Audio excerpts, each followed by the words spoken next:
From the Lean Enterprise Institute in Boston, this is the WLEI podcast, where we share stories of people making the world better through lean thinking and practice.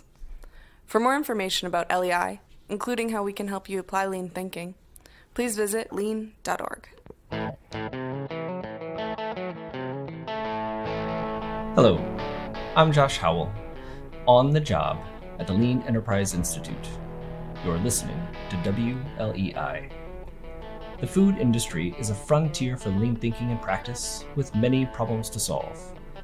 Competition is intensifying, with an estimated 10,000 restaurants added each year in the US alone.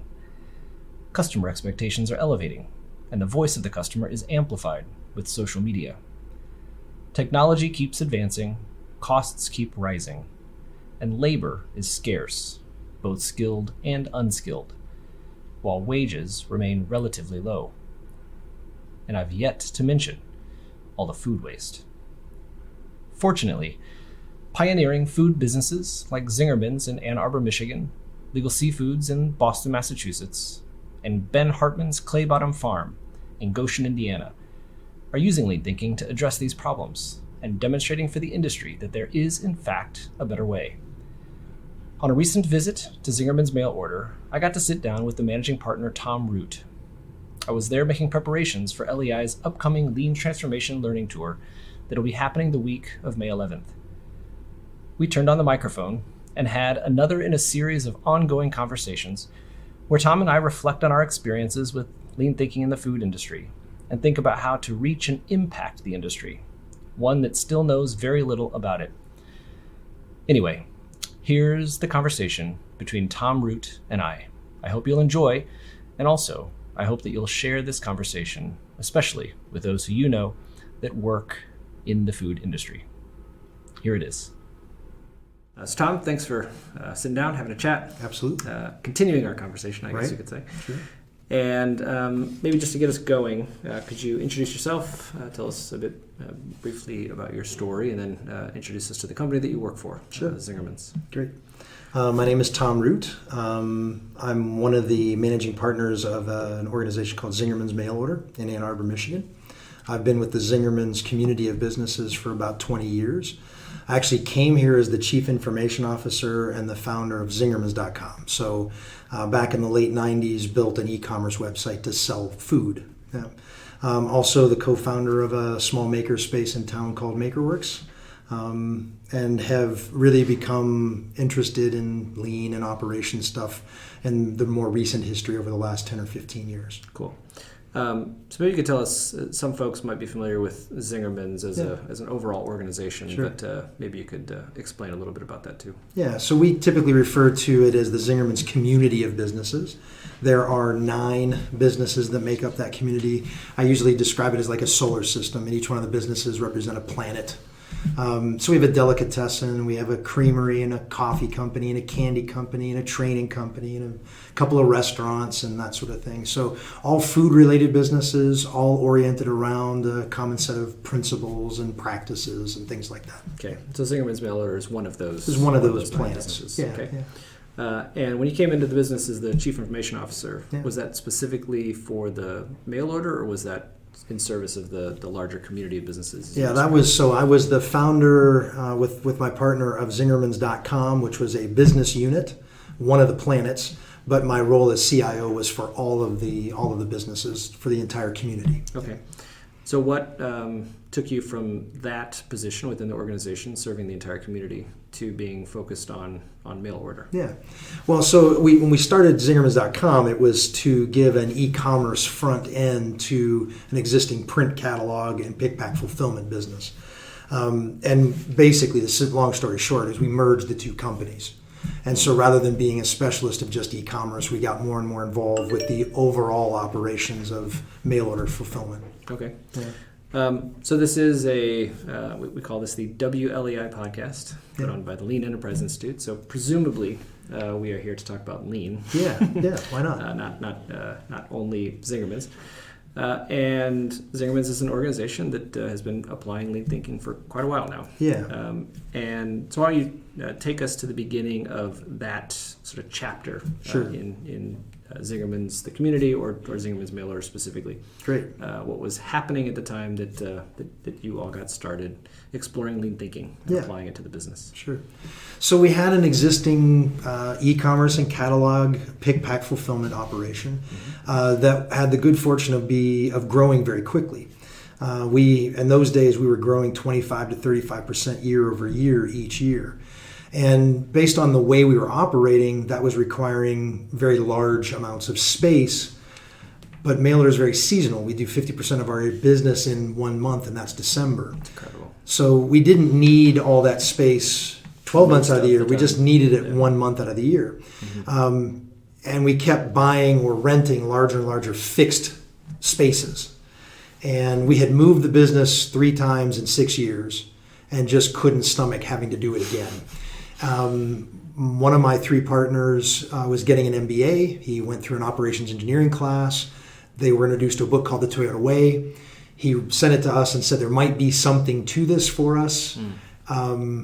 We had a bunch of experiences with things like open book management and servant leadership and things like that were already in the organization. And this felt very familiar in that respect, philosophically very familiar, the idea of getting people involved.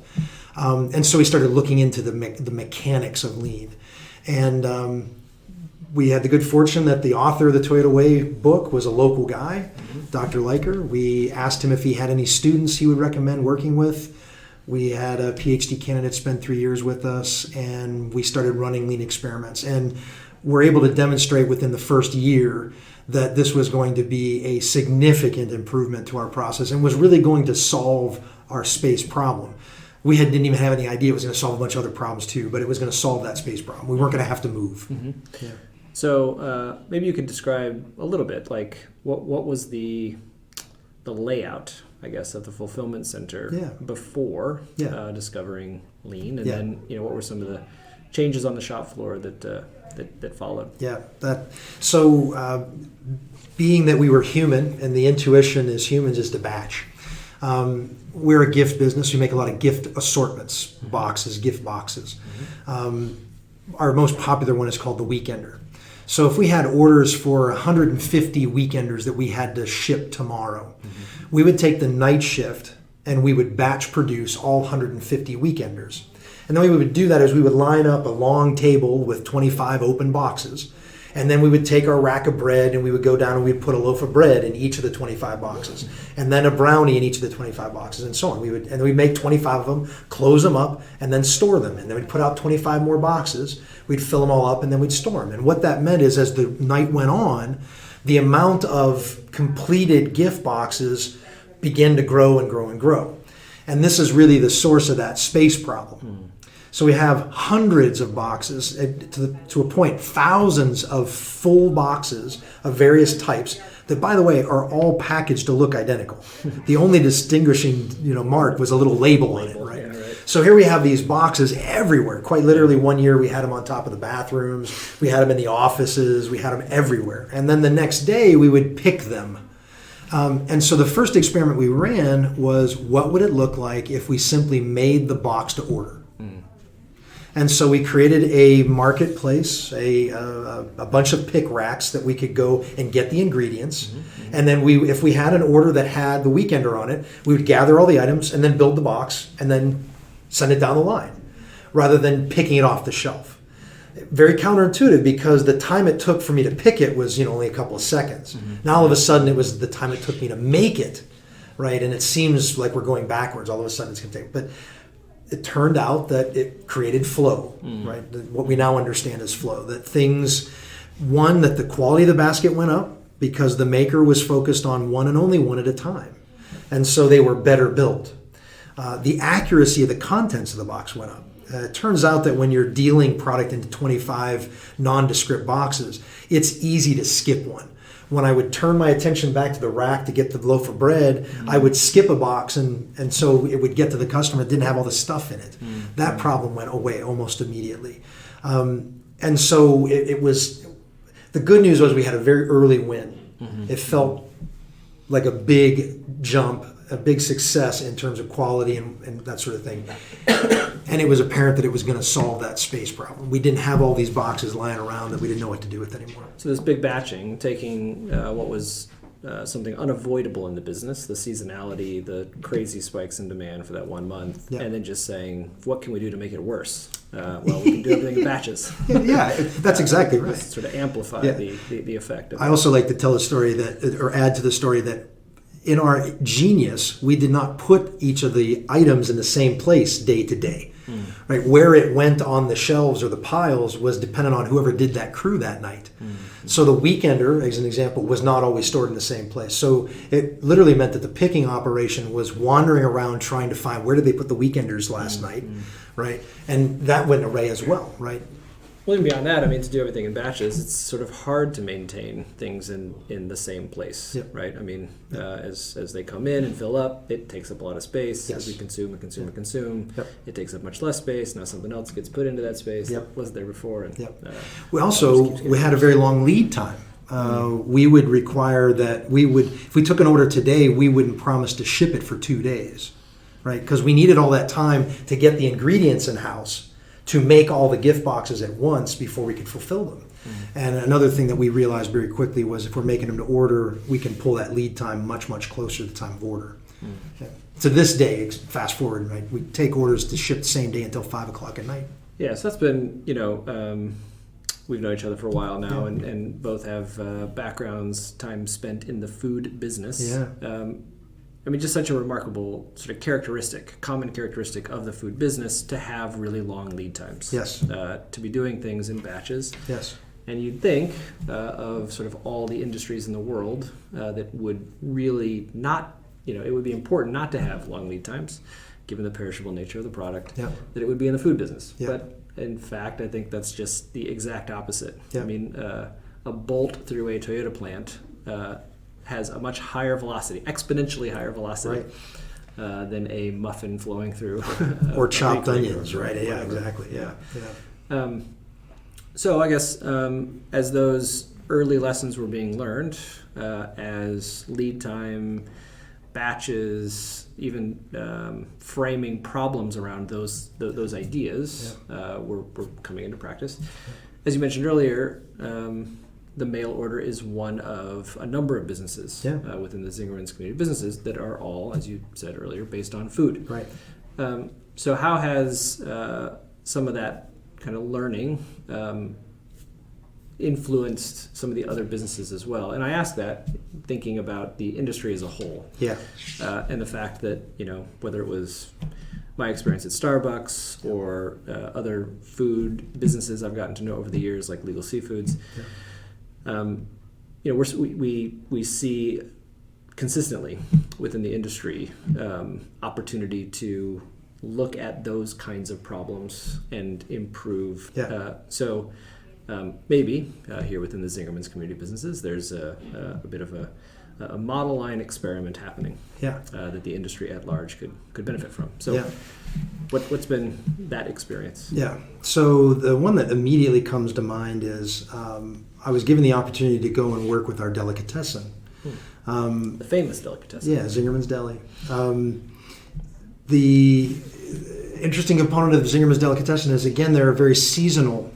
Their season orients around graduation and football Saturdays. Here in Ann Arbor, the University of Michigan is kind of a big deal, and so we get a lot of people coming into town during those football Saturdays. Well, also, maybe you can correct me if I'm wrong, a bit different than the mail order, I guess. Yep.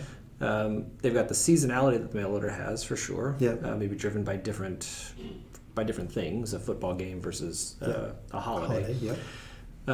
But also, there's the effect of just sort of the traffic patterns in a given day. So I was there for lunch today, actually, at the deli. Yeah. And it was quite busy at noon. Yes. I arrived there at 11 o'clock and not so busy. Yes. So anyway. That's actually what I mean by the seasonality, is their seasonality is not calendar or month based, it's hour based. It's hourly based. Yeah. And it turns out that lunchtime happens about the same time every day. It turns out. But it was a football Saturday that gave rise to this story. I had been working with the sandwich line manager for a while now, and we'd been looking at things like trying to create flow so that it got handed off like a nice relay race right down, and that there was no waiting on the product in between. We had also been working on doing some work to order rather than batching it. In those days, it was not uncommon for them to pre-cut, pre-slice bread for sandwiches. We have a bakehouse in our community. We bake whole loaves of bread. They don't come in plastic bags that are already sliced, so the whole loaf would show up at the deli. The morning crew would spend the day slicing up bread, and then the sandwich line would consume that bread throughout the day. We had been working on what if we just cut the bread to order. Again, big quality improvement. Totally. So major quality. A lot of cool things were happening. And sort of as a throwaway comment one afternoon, we were going in, I think we were meeting on a Thursday, and this weekend was going to be a big football Saturday. And so I asked Laura, the sandwich line manager, forget about all this stuff we've been talking about. What's the one thing that you're dreading about this upcoming football Saturday? And she said to me, besides the inevitable loss of the Michigan Wolverines. Easy now. So she said, that's easy. It's the pile of sandwiches. And I said, the pile of sandwiches, what is the pile of sandwiches? And so it turned out that for your listeners, they're going to know something. I presume they're going to know something about lean. So it turns out that the upstream processes were faster than one of the downstream processes. Okay? Meaning that they were able to push work into the slower process. And there was no regulation on their speed. As a matter of fact, on the sandwich line, the assumption is the faster I can go, the better I am. Regardless of where I am in the process. Exactly. And so what was happening is we were starting sandwiches, we were grilling sandwiches, and they have to come off the grill, right? I leave them on the grill and they're ruined, they're wasted. They have to come off the grill. And where do they go after the grill? Well, they go to the station that finishes them, which is the long cycle time station.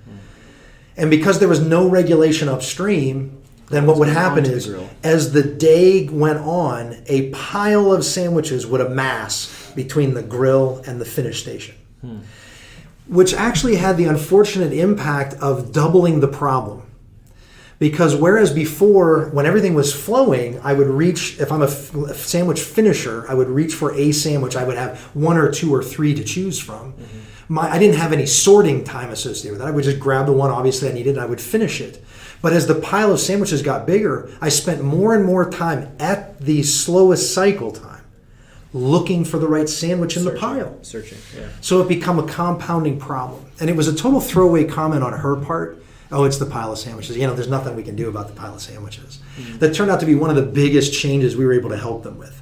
And all we did was we put little cutting boards between each station. And we said there can be one and only one sandwich on the cutting board.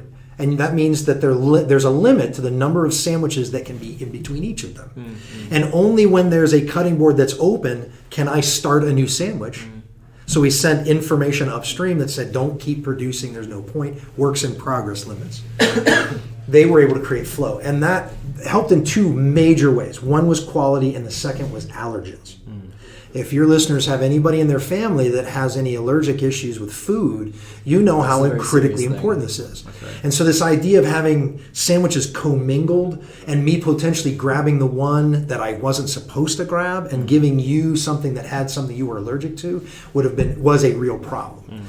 This idea of putting these works in progress limits, they just put a different colored cutting board, which signifies that this is an allergen sandwich. There's visuals in the whole system now. There's never a big pile, and it creates flow. Well, it strikes me that example as a really good example of introducing a lean way of doing work in order to address something that in this case the sandwich manager was expressing concern about, right? Absolutely. An area of struggle. Yeah. And so with kind of it being known what she was dreading on this football Saturday, the door was open. Yes. To introduce some things that would help her, that would make her work easier. Yeah. And as you've said a couple of times, end up sort of introducing all of these other benefits too. So the allergens benefit, the ways of just making things more organized in the kitchen, and far less frustrating for the people doing it. Yeah, right? Knowing that they weren't going to have to be, because they would feel bad about themselves. The people in this final position would begin to feel bad because they would look at this pile, and as the pile got bigger, it was an indictment, right? It was standing there looming over them in judgment.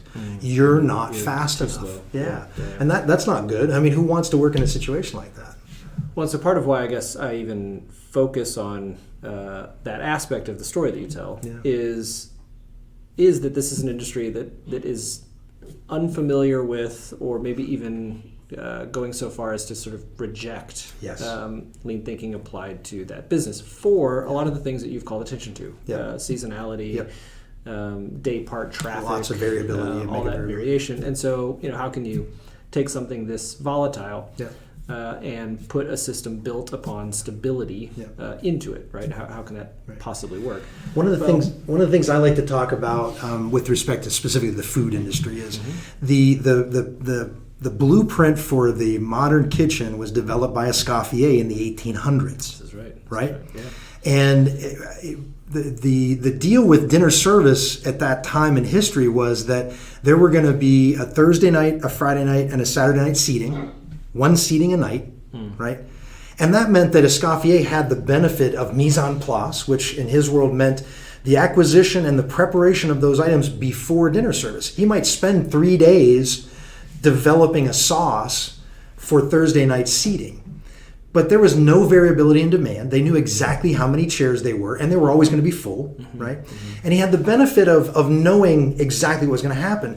To me, the sad part is that we're still trying to apply a blueprint that was designed for one seating a night to an entirely different dynamic. We have 3 meals a day. Restaurants are open 24 hours now. How do we imagine we're going to shoehorn a process that was developed for one scenario into adopting and adapting for an entirely different scenario? Yeah, that's really interesting because a lot of times when you have a conversation around something like 5S in a restaurant context, like I've had, the immediate sort of response that you can just guarantee is gonna be expressed as, so it's mise en place. Right.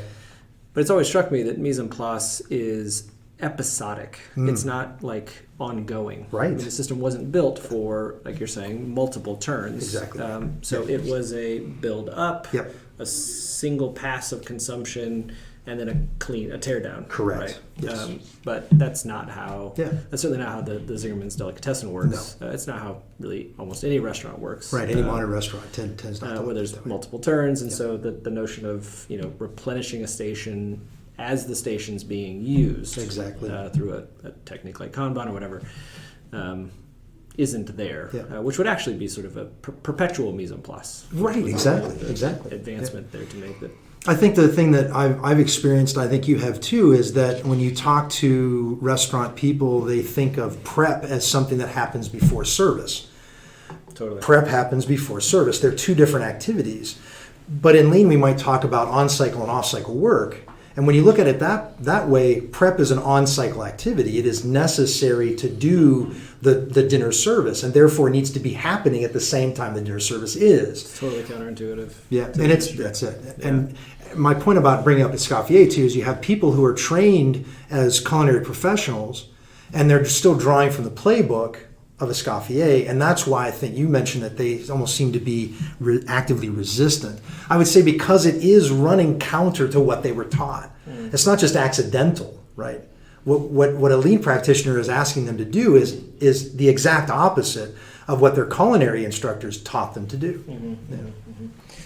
Well, and so I even think about a day in the life of a kitchen. Right. Yeah. So it's 6 a.m. It's usually really early. And the kitchen, at least, not the dining room, because the business isn't even going to open until 11, something 5 hours from now. But the kitchen's filling up with cooks. Yep. And what are they there to do? Well, they're there to make all kinds of predictions, forecasts about what's going to be sold through lunch service, sold through dinner service, and they're going to batch all of it. They're going to prepare all of it. Exactly. They're not doing it. Partially, they're doing it for the benefit of like marination, right? Yes. You prepare some ingredients, Absolutely. And you want those things to sit with each other for an amount of time. Yep. But more to the point, what they're doing is building up this inventory, which maybe it'll be the perfect amount, Likely not. Probably too much, too little. But that's sort of the mise en place mindset. Yeah. And the thing that I think a fair amount about too is just the disconnection then that those who are preparing that food have with the folks that are going to consume that food. Absolutely. I mean, they may literally not be in the restaurant at Correct. the same time. Many of those prep cooks will go Very home likely. Before the service. Very likely. And so, just the care that you would put into a meal you're preparing for your family, whom you know and are making eye contact with and Right. are conversating with, is going to be hard to maintain for that line cook who's completely disconnected from the customer. Exactly. Whereas through a tool like Kanban or something, there's a way to make a really direct connection to those things. Right. The consequences to that, in terms of quality, in terms of freshness, in terms of just care. I mean, put into that food is I think really, really consequential. Then there's all kinds of business impacts too. I mean, you're paying an entire staff to do work that is potentially a complete waste of time. Absolutely. I mean, you've prepared all this food that won't get consumed, that you're going to have to You throw took away a because high cost ingredient, you added high cost labor, and then because you guessed wrong about how much you were going to need, you threw both away. That's right. And it's crazy. That's right. Yeah.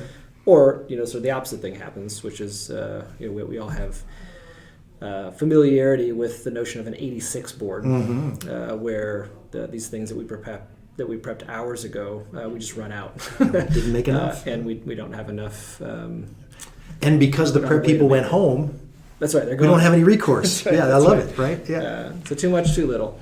The ever-present problem in every operation, but certainly one that exists in the restaurant business. Yeah, for sure. So, okay. So back to mail order then. Thanks for that diversion. It's always fun to talk about lean thinking applied to an industry that so desperately needs it, the restaurant industry. But back to mail order. Yeah. So those early days, those sort of heady days of reducing lead time, as you said, of really cracking the code around this capacity problem. Yeah. So you didn't move into another space. Correct. At your 2-month cadence or two-year cadence. That's right. So that was a good result. Yes. And so I don't know. Things have just been hunky dory since then. Sure. So what was the next? You've described to me before there being kind of multiple inflection points. Yeah, for sure. Here in the mail order story. Yeah. So what was the inflection point that followed those early heady days of lean implementation? So during those first several years, we had the benefit of an expert to lead us in the work of Eduardo Lander. And Eduardo, as you do when you finally finish your dissertation and defend it, you get your doctorate, you get a real job. And so he did that. And we were then left to our own devices, as it were. And we moved into the phase of sort of lean adoption of management-led. So you had some people in the organization, myself among them, who were very much committed to continuing the work. But I would say we're by no means experts in any way. But committed to it and capable to the extent that you were interacting with Eduardo and understood what he was trying to show us to that level. But probably and quite obviously had no experience getting other people to buy in, right? We were the resistance with Eduardo. What he had to focus on was get us over our resistance.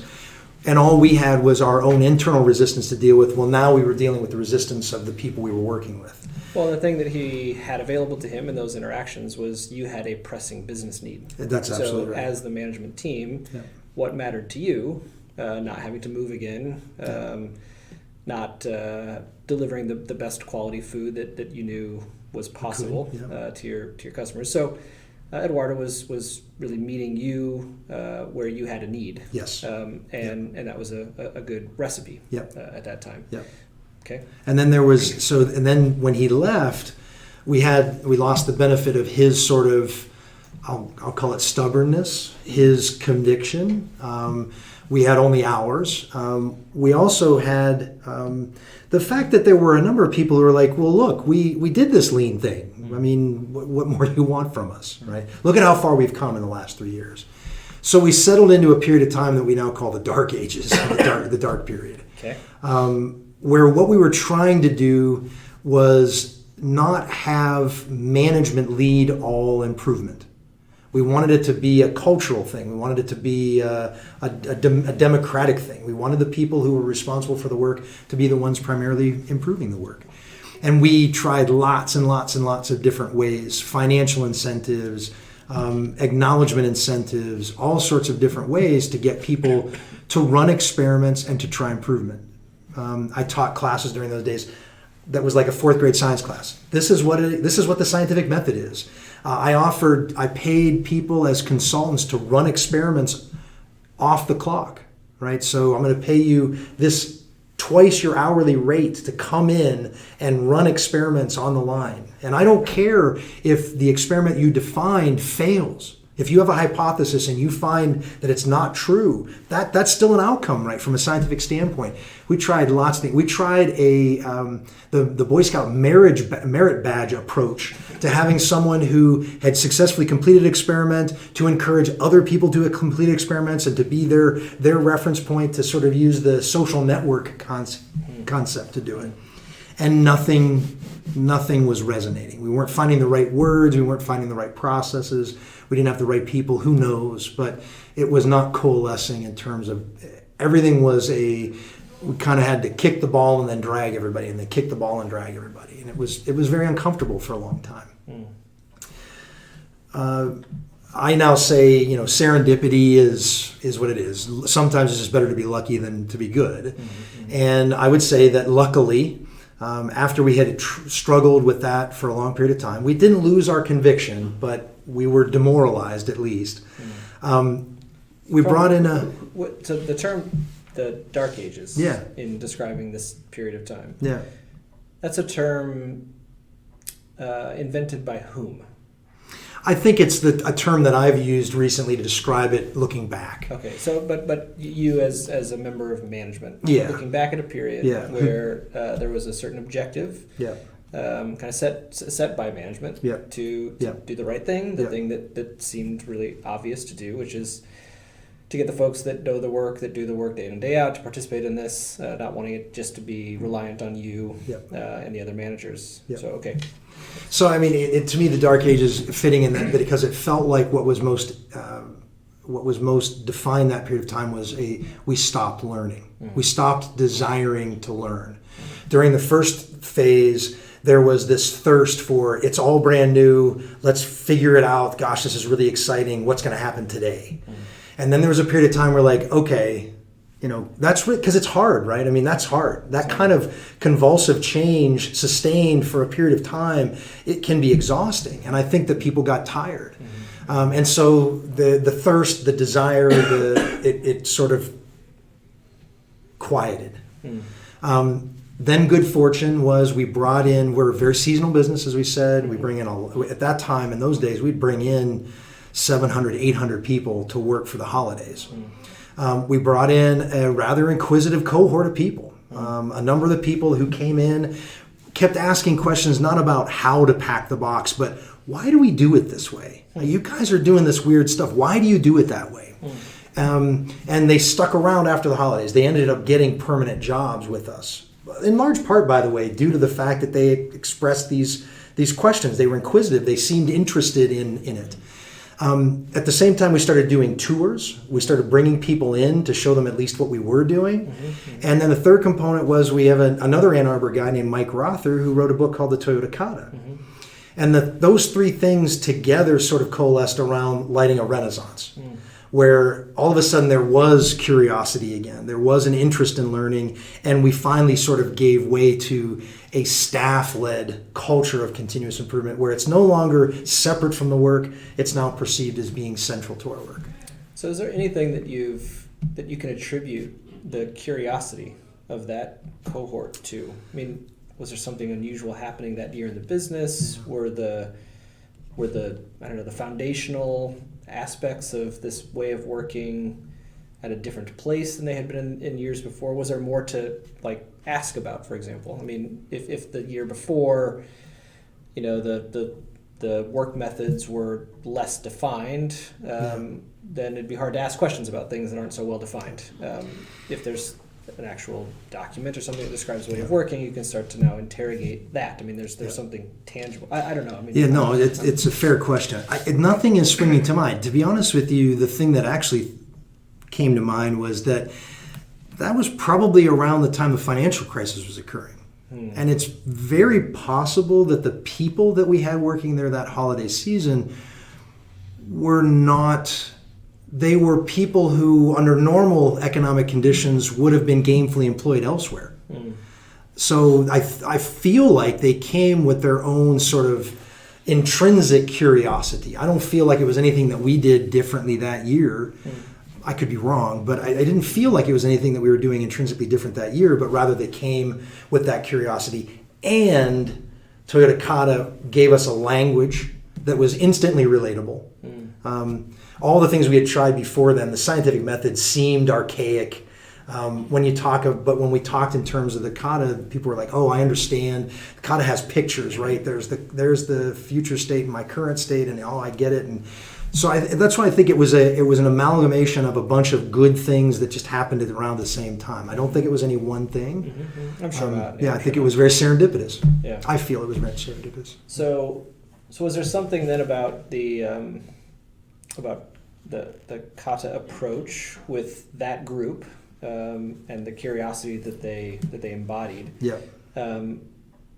I don't know. I think often about like suggestion systems, for example, idea systems where they get implemented. There's a box that you can drop your ideas into, and then they die out because there's not action taken. There's not a way for those ideas to be brought to life, and so eventually people stop offering ideas.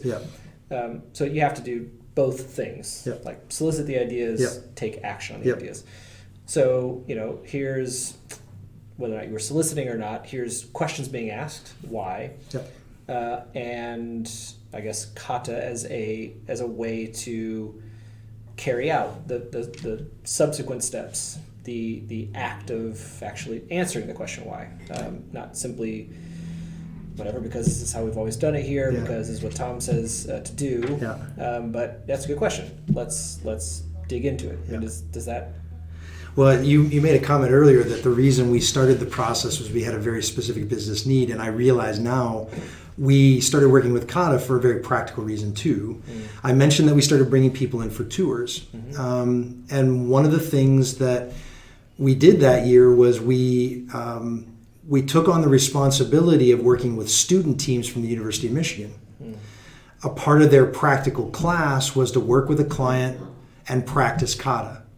And so out of necessity, we had to host 4 teams of students. We just picked 4 projects, and then our people worked with the students to use kata to work their way through those problems. I think that had a twofold impact. One was out of just, we had an obligation, we'd made a commitment, we need to choose something. That forced us to choose it. It was no longer a theoretical should we or shouldn't we do kata. We're kind of, okay, we're in. We're signed up, Now we got to do something. Let's pick something that we actually care about. Right? If we're going to do this, we might as well pick something we actually care about.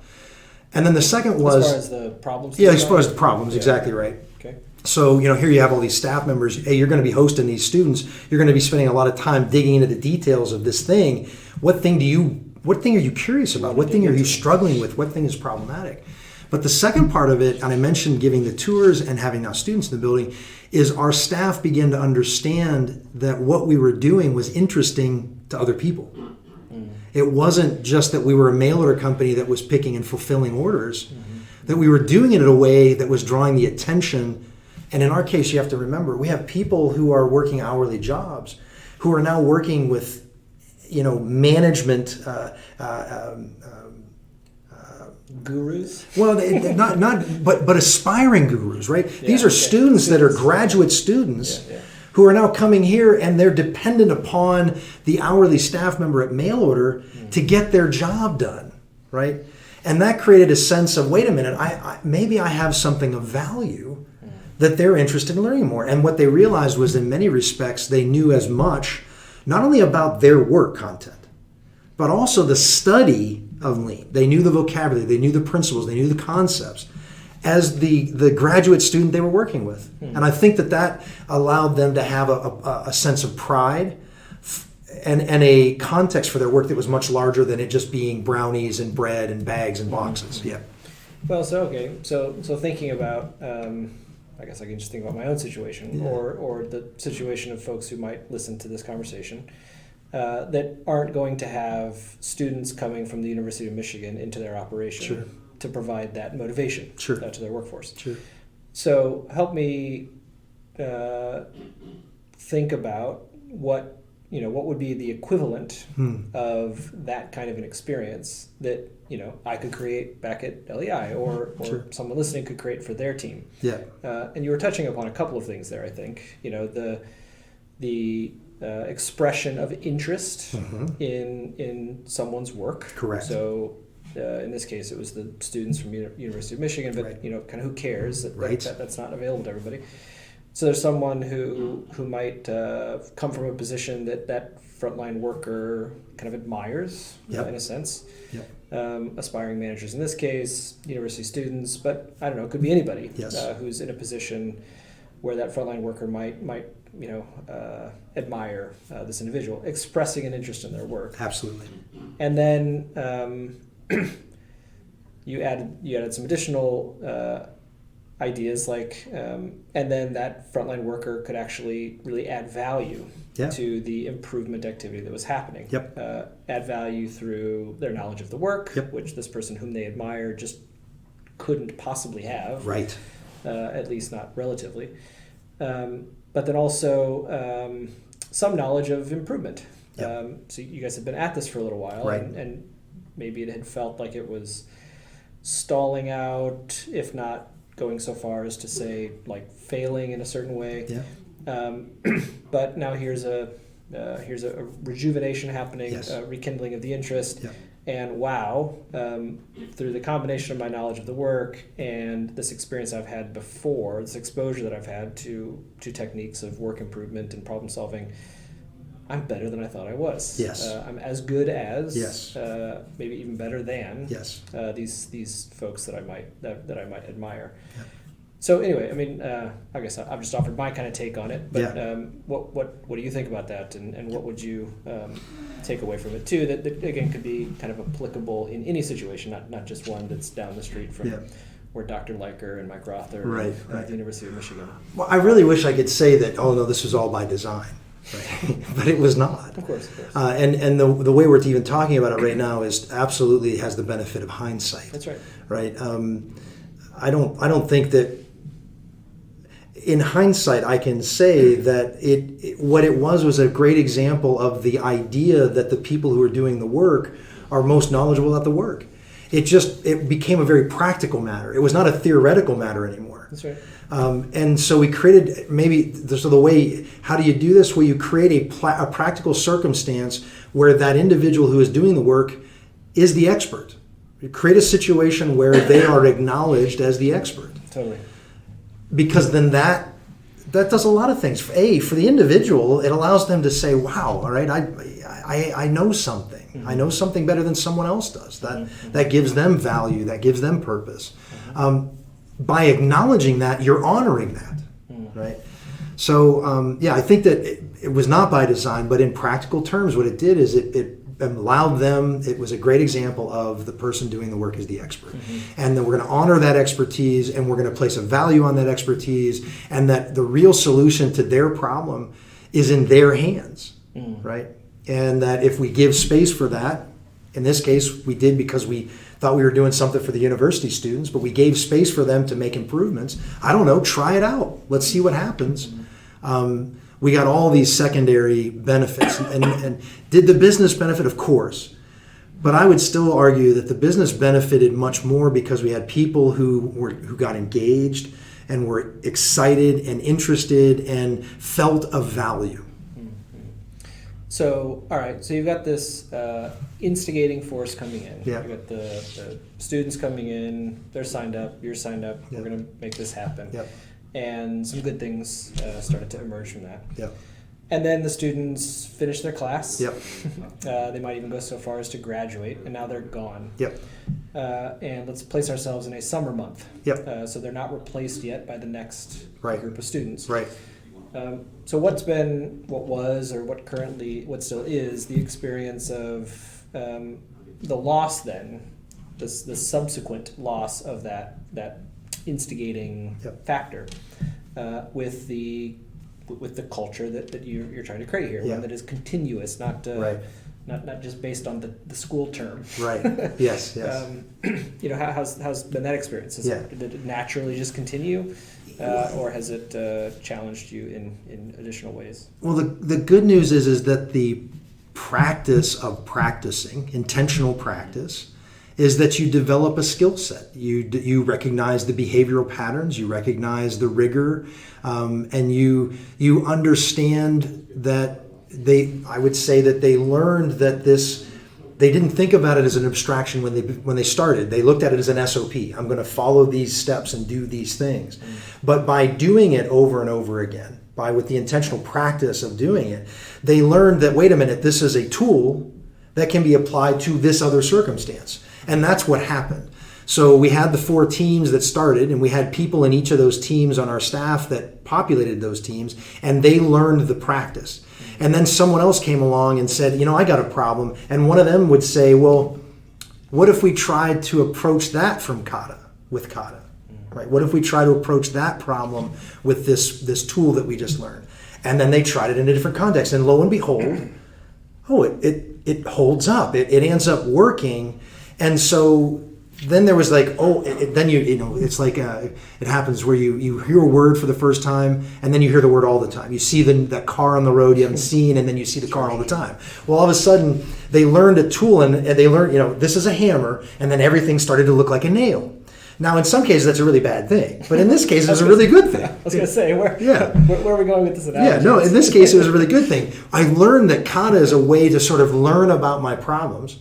It doesn't even guarantee we're going to solve them, but it allows me to learn about them more. And now I see problems as opportunities to learn. And they're not problems anymore. They're not overwhelming anymore. They're opportunities to stretch my muscles. They're opportunities to practice the skill I've learned. So if you recall back to maybe that first round, those first 4 problems, and those first 4 instances of solving them, tackling them with kata, and I don't know, thinking of a more recent example, is there anything different, I guess, about the problems that were being tackled then relative to the problems that are being tackled now? Sure.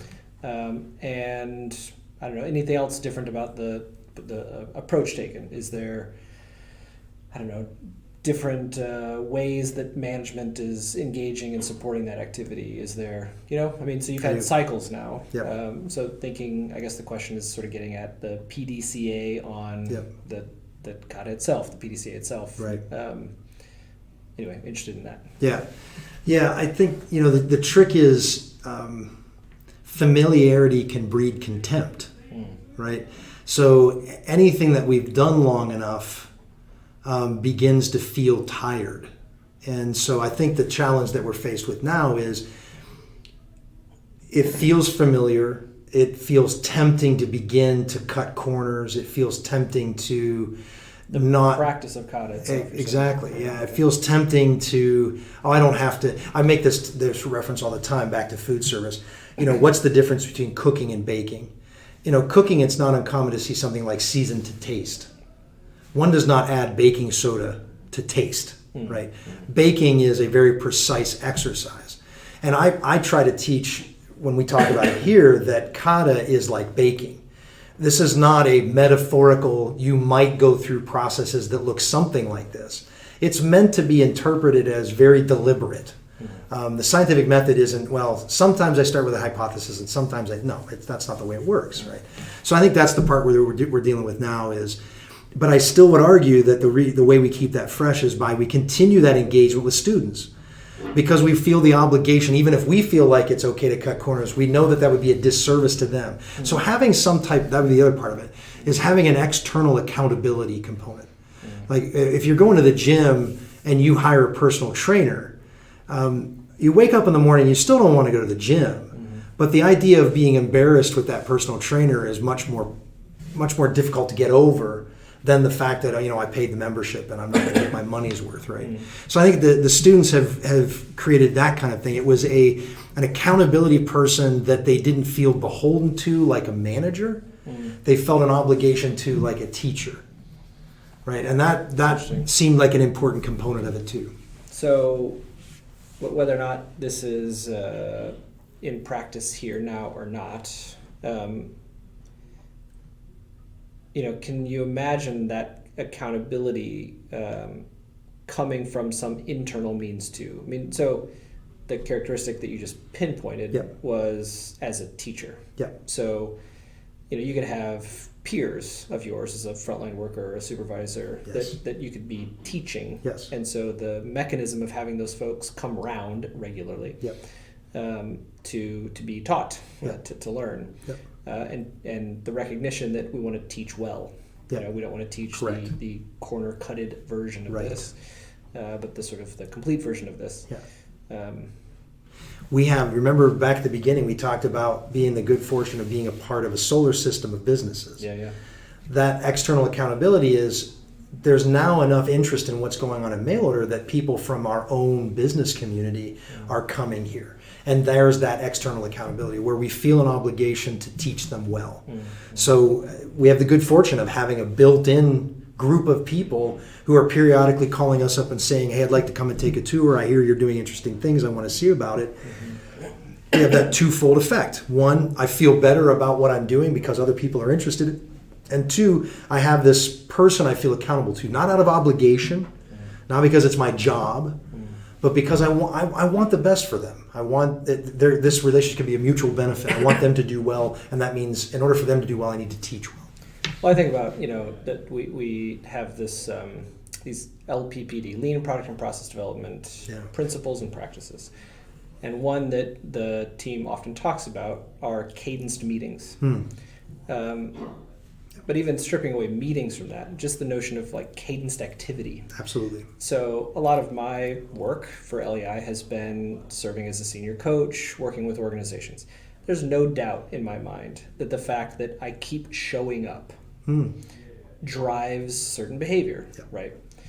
But if we strip away the specifics of any situation, Josh Howell as senior coach, working with an organization like Legal Seafoods, or the university students from Michigan coming to work in an organization like CADA, or I can think of another experience I had. One of the organizations that I worked with who set a monthly cadence for the top executives. This is a large company, for the top executives to visit a site where there was some lean experimentation happening. Sure.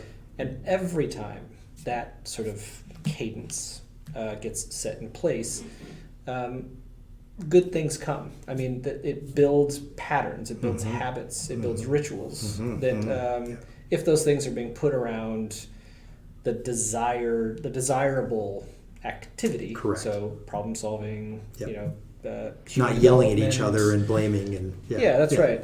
But it's the mechanism of the cadence, and if what happens within that cadence can have some of the characteristics like you just described, a characteristic of these people are coming, whomever they are, to learn from you, to demonstrate their appreciation for what you're doing, not just what you're doing that's like extra, that's improving things, that's great, but appreciation for your work too. I mean, just the thing that you're here to do, the value that you create.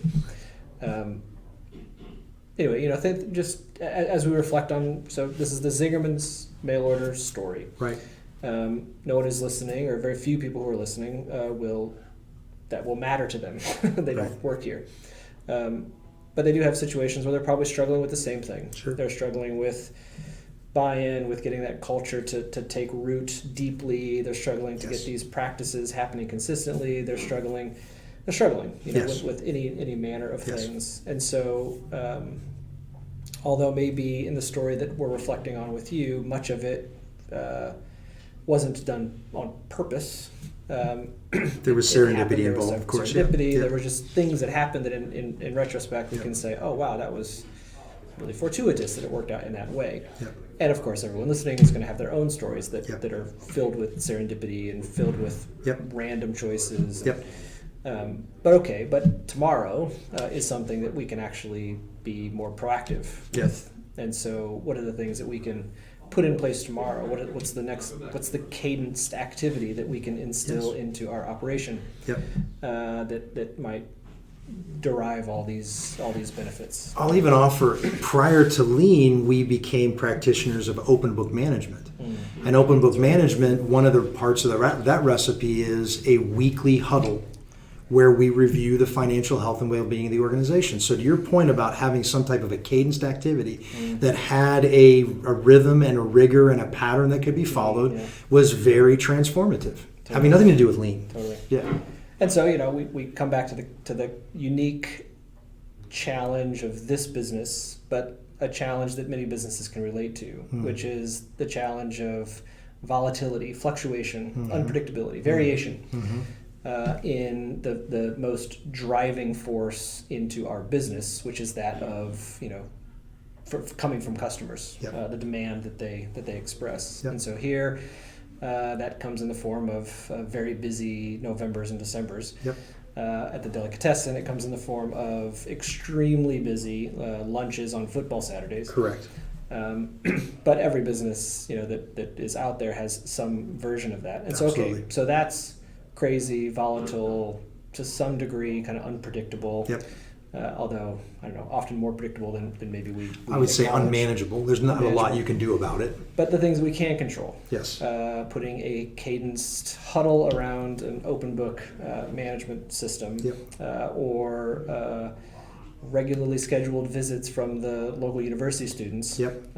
or God forbid, regular visits from the senior coach from Boston showing up at your business.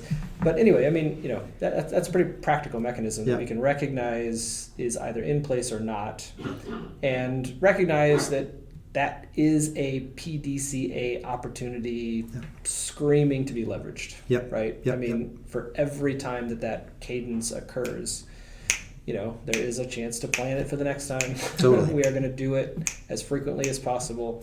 There's the opportunity to check and make the adjustments that come out of that.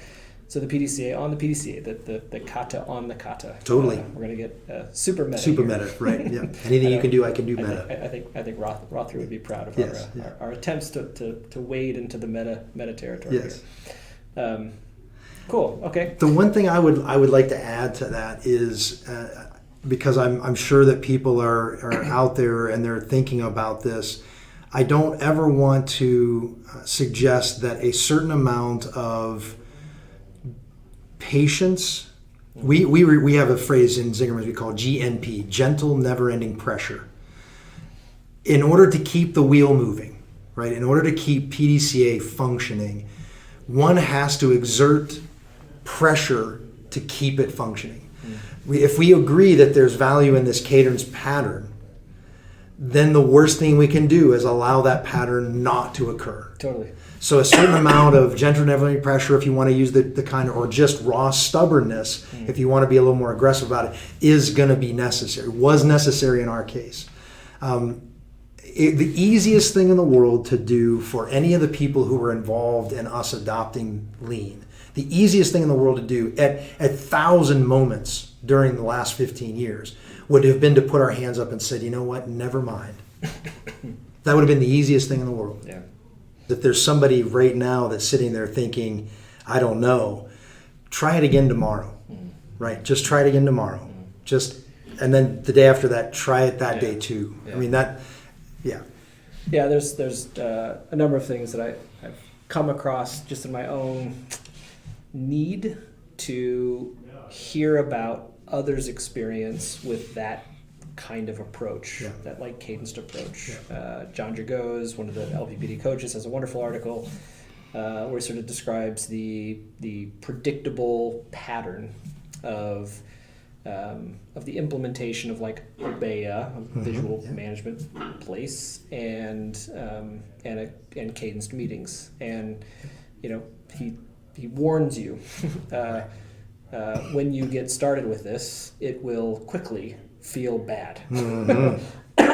It will be hard. And so, forewarning before you get into it. Don't when you get to that point, don't think that you're failing or doing it wrong. Or whatever. Just know that's exactly what's going to happen. I've had other folks, you're one who's been at this for longer than, let's say, my own individual practice with it, and that's just a consistent part of the story. So the benefits seem, academically, kind of theoretically clear. We can espouse them here and encourage people to tap into it. At the same time, we can sort of, provide that forewarning to say this is going to be hard. Right. But then to say the benefits are legit. Yes. So expect it to happen. Yes. And look forward to the time that you emerge from it. Right. Where routine actually becomes routine. Yep. And the benefits of routine start to manifest more clearly.